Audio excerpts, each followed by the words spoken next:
لسر زنارکی بلند معالا خوچند به دست شیرن قصده متاری تشکند اشرفیت بیجه زنوار لهنگان حتی دل ملید ده امنادن تجاری امان بیجی برخودان شیخ مقصود کله هامه جانم قربان رسل پرست نامه هزام آخر نویسی بخوی نصر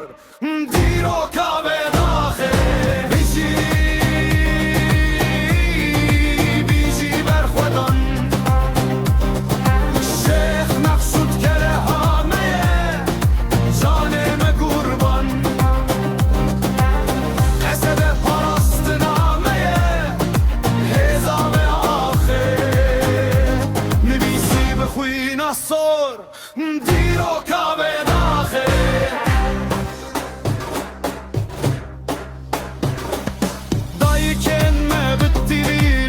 شهید برکن جبرو متاوی گلی جان خواه فدا کرن اصایی شو یکینه سینورن منه لدجی هر هویتیه و مرتالن منه دور پیچ تونه ددل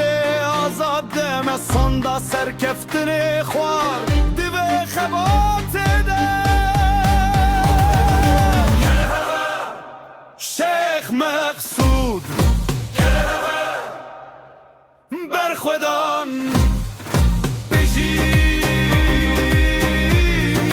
بیجی برخودان شیخ مقصود کله هامه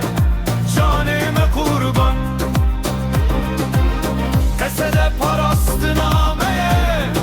حزاب آخر نویسی بخوی نصر دیر و کعبه